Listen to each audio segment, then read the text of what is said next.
Morning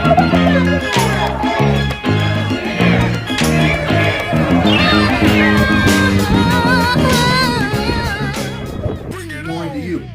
Tons of stuff going on in the news, man. Christmas tree just after New Year's.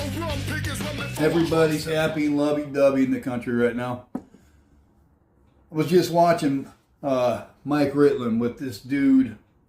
What's his name? Inside DEA covert ops in Venezuela.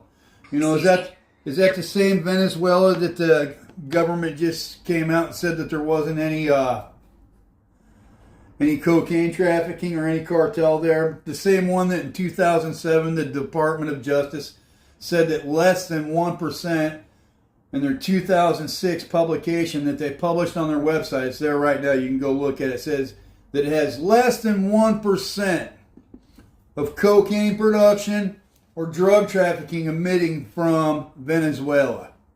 And then in the 2025 Drug Enforcement Administration report that states Venezuela 6 times in their PDF, you can look it up, 2025 Drug Enforcement Administration mentions Venezuela a total of 6 times in their report. And Mike just posted this a few minutes ago, so this is something I've been knowing. Talking about how this guy's down doing all kinds of high-speed stuff in Venezuela. Guess what? The guy that was in Colombia doing his drug enforcement stuff, the people that pretend like they're in Mexico doing some type of stuff, as a foreigner working, representing a foreign government in a foreign country to Americans, so think Mexico, Colombia, Venezuela, any of these places, Peru, Bolivia, Ecuador, there's not a single American that's running around working for the American government out on operations that are armed. Not one. Why, Dave?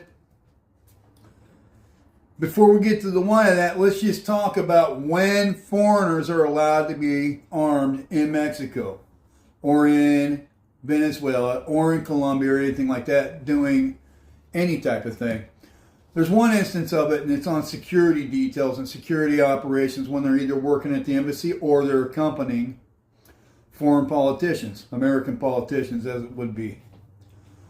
So let's just get to that right off the bat. Foreign governments do not allow Americans to run around inside their borders armed, and much less on operations where they're going to be unaliving people unless they are in the direct employ of the Mexican government as a Mexican.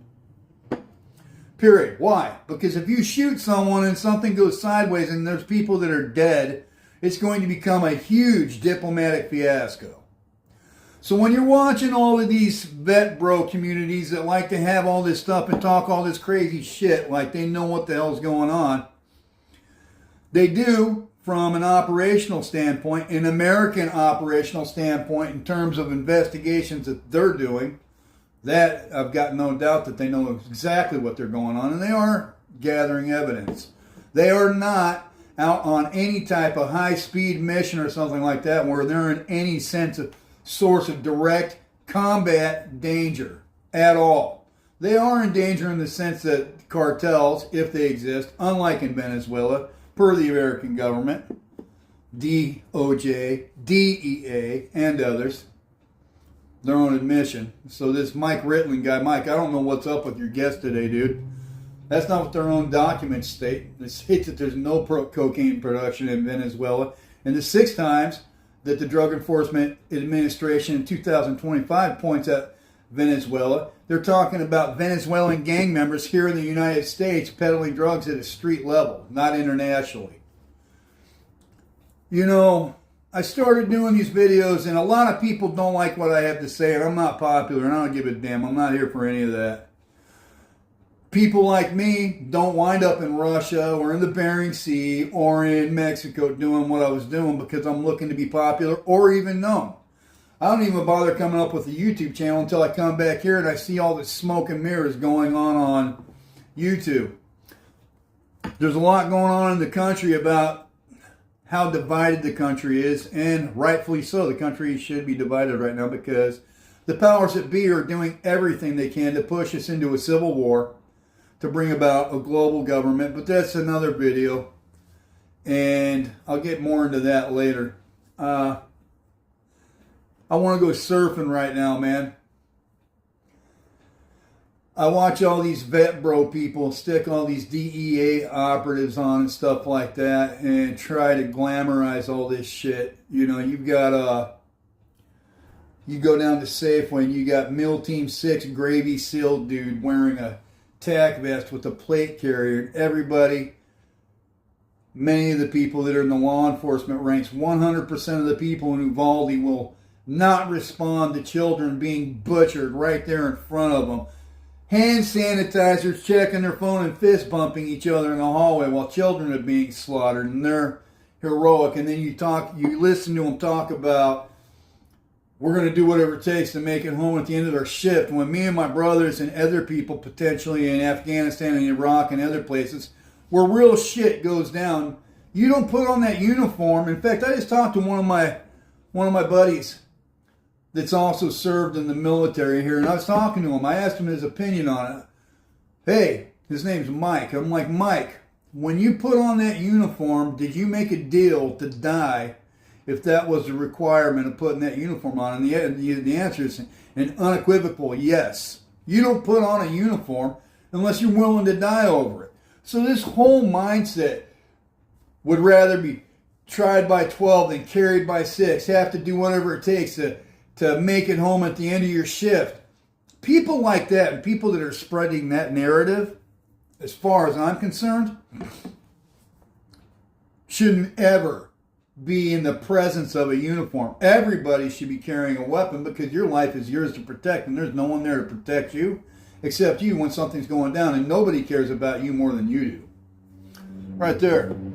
I don't care if I'm not popular. I don't have to be the most popular person. I have to be honest before my God, do my best to live a morally correct life, and honest with you, and that's it. Outside of that, I don't have to be popular. You're not paying my bills, and I'm not looking for the next Mrs. Right. I've got Mrs. Right just a few feet from me in another room of this house. I have a job. I pay my bills. That's it.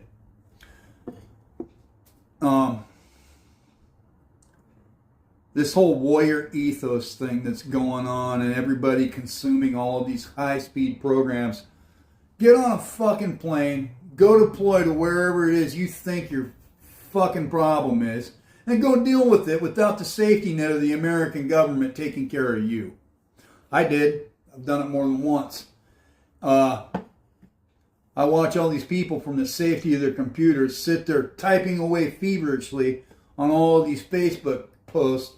And even the dude that just got done smoking that chick, God rest her soul. And God rest Charlie Kirk's soul too, while we're on the subject. Sitting there with his phone recording stuff, not at all concerned about his well-being, and then all of a sudden looking for a reason to unalive somebody. Here's another one I'm going to throw out there. Police unions in this country, and I was just talking with Dominic Izzo yesterday about doing a podcast.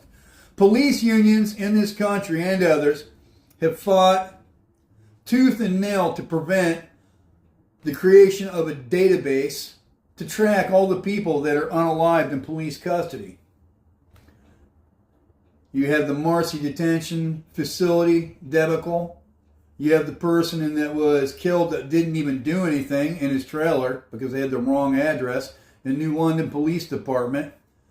And I don't hate on police. I don't like people that go out of their way to harm people that aren't doing anything to anybody else and are just minding their own business. As far as I'm concerned, that is by and large on the person to take care of themselves. Be responsible for your own well-being at all times. I'm all about that, but police aren't about that. Police are about themselves being armed and nobody else. Lots of times, and you see it time and time again, even in these YouTube videos, about them wanting to see whether or not someone's legally allowed to carry a firearm when the Second Amendment clearly states that you are, and when the Declaration of Independence talks about you having the right from your Creator, not from some government, to take care of yourself and defend your life, liberty, and pursuit of happiness. There's a lot of things that go on. I'm going to keep this video under 10 minutes. That's it.